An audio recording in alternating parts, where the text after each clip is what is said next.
So we've got a new event champion, going to be a Fragment summoning event for Zinogre Blademaster as part of the Raid Shadow Legends and Monster Hunter partnership coming here with some promotional champions. So I'm on the test server here, and I'm definitely going to be building Zinogre and testing her in a bunch of different content, but we do want to get a first impressions video out there of the kit and the utility and the multipliers, and just have a discussion of the overall initial value, and then do some polling here on the channel to be able to discuss as well. So she's going to be in the Shadowkin faction as a magic affinity legendary damage dealing attack champion. And initially, as we look at the base stats, everything is mostly what we would expect, but the base speed of 104 is definitely really nice, along with the bumped up version of crit damage there of 63% is a good bonus for a damage dealer to have within their stats. And then we also get a 10 base accuracy bump, which is good as well because she is going to need accuracy to get full utilization of her kit. So as we dive into the abilities here, we've got an A1 that hits one enemy 3 times with a 30% chance of placing the weaken debuff for 2 turns. Since this is a multi-hitter, going to be very, very reliable weaken placing on the A1, and the multiplier on this one is a 1.2 times attack. So 1.2 on a triple hitter. It's decent, gonna do pretty good damage while also keeping that weaken debuff applied anytime you're in a single target scenario. Then we've got the A2 here, which is gonna attack one enemy 4 times. The multiplier on this one is gonna be a 1.4 times attack, so gonna do a lot more damage here on the A2 because you're getting that extra hit. And then also the multiplier of 1.4 versus the multiplier of 1.2 here on the A1. And you're going to increase the champion's turn meter by 5%, so you get all 4 of these hits off, and you get 20% turn meter fill, while also placing increased speed on all allies. And when she is booked, this is going to be extremely reliable source of increased speed because it's going to go down to a 3 turn cooldown to be able to keep that up on your entire team, while also helping her cycle through her abilities and keep that up as often as possible. Then the A3 is going to attack an enemy 4 times again, similar to the A2, and this one's going to be a 1.5 times attack, so even better than the A2 with the slightly best multiplier here on the A3 of 1.5 times 4, which is pretty solid. You're going to be doing some good single target damage, but we're also going to do some self attack buffing here before attacking. And then we're going to be placing a leech on the target to help our team that is hitting them heal up, kind of like a lifesteal set mechanic. And then we're going to have a chance of placing the decrease attack for 2 turns. And when she is fully booked, these become pretty reliable sources of keeping these online because those 75% turn into 100% chances to place.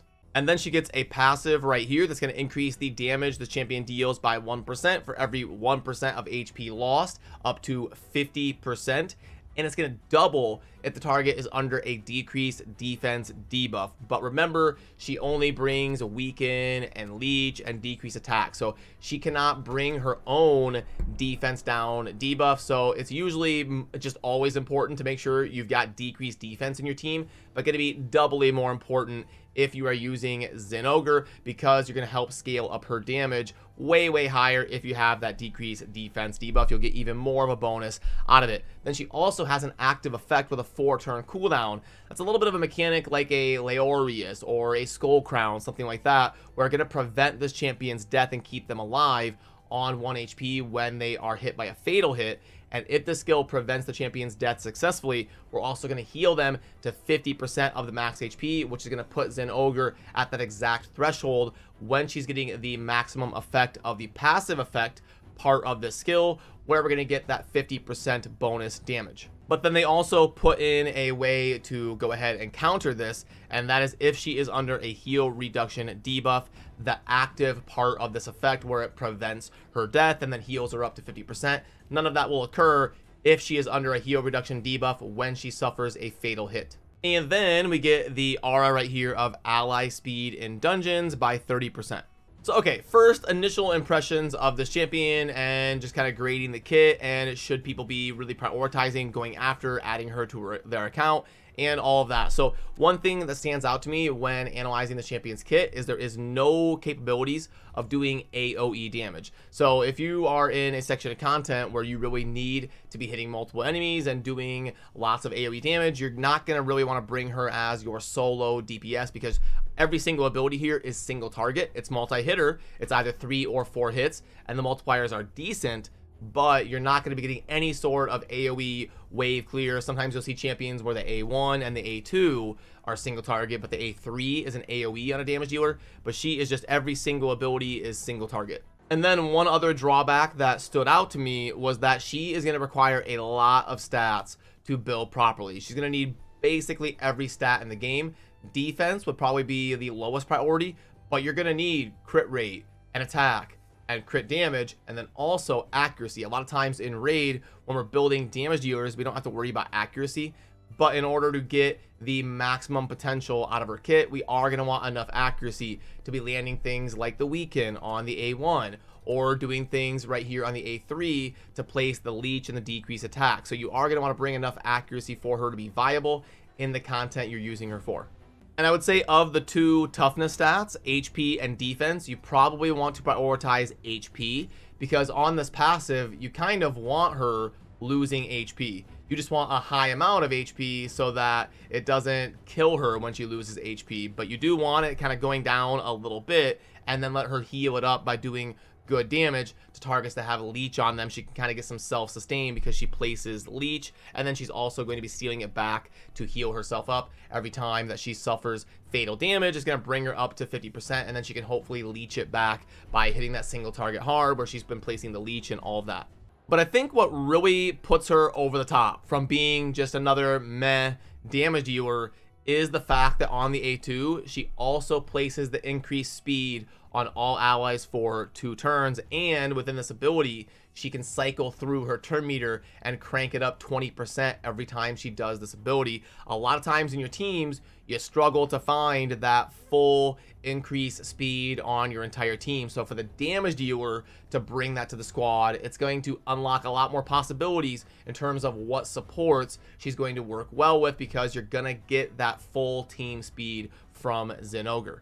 And it's obviously amazing whenever a damage dealer, they typically tend to be not as tough and not as sturdy and easier to kill. So it's amazing when they have an ability right here that can help them sustain and help them deal with being fatally struck, because she's going to prevent that and then also heal herself back up to 50% HP every 4 turns that can occur. So it is really, she's got a lot of utility, a lot more utility than we typically see out of a damage dealer, between the different debuffs that she brings with weaken and leech and decrease attack, while also increasing the speed of the entire team on a very good cycle here because of the turn meter boosting, and then also booking to a 3-turn cooldown, while also having some self-sustain to heal herself up by the active effect of the passive, and then also dealing damage to a target that she places leech, while also preventing death by being able to take a fatal hit and stay alive, while also bringing an aura here to help people trying to progress and build some dungeon teams to get into higher content. And I think the areas that she is going to probably succeed the most in is going to be those areas where you've really got one target you're going up against. The Demon Lord, the Magma Dragon, the Fire Knight, where it's just the Fire Knight, you're trying to break the shield, there's no other minions or anything. I think those are the scenarios that she's really going to excel in, because she's got a lot of multi-hitters and a lot of ways to really provide utility against one target. She can get weaken on it, she can get leech on it, and she can also get decrease attack. So what she's doing is giving your team 2 ways to sustain, because she's going to lower the attack of that boss while also placing a leech. So anybody that does damage to the boss is also going to be healing up and basically wearing a lifesteal set. So she does bring a lot of utility in any single target scenario, while also doing a decent amount of damage, especially if you've got her HP dropping. She's going to start getting those percentages of damage boost stacking up. So my first impression of if you should go for her or not, I think she's going to be a very good champion, just kind of overall in general, and useful in a lot of different areas. If you are an early game player or a mid game player, or you're new to Raid Shadow Legends, I think you should really try to prioritize getting after the fragments. I mean, obviously we have to know if they're realistic or not. If Plarium makes some crazy events, it takes 4 different summon rushes or something, and it's just completely insane, then my opinion will change. But if the requirements to acquire her are realistic and mostly in line with some of the Fragment events that we've seen in the past, then I think for most players out there, it's going to be a really good opportunity to pursue adding a good champion to your account, because she has so much just general utility. And then as far as if she's going to be viable or game changing or whatever for end game accounts, you know, the people that have been playing for 3 or 4 years, the people that can already get the max chest on Nightmare, Hydra, and those kind of accounts, I'm going to really need to dive in and test her to see how she compares in terms of like dealing damage in the Hydra, and is she viable in some unkillable compositions compared to like your Turvold and your other champions that slide in to those spots. I'm going to need to do a little bit of testing here on the test server, but I do think she's a pretty fun champion, and just overall she's probably going to end up being in the top 40-ish legendary discussion in the game. Remember, there's like 210 215 legendary champions at this point. She'll probably be in the top quarter in terms of overall utility. I think the main selling point again is the fact that on top of everything she brings, she's got this increased speed buff for the whole team that really puts her over the top. I would have said she's probably like a top 60, top 75 legendary if she didn't have that, but that brings her up into the discussion of top 40-ish. And I will also get a poll over on the community tab so you can let me know your initial impressions on Zinogre Blademaster, the next upcoming Fragment event champion, and we'll obviously talk about the results of that poll here on the channel.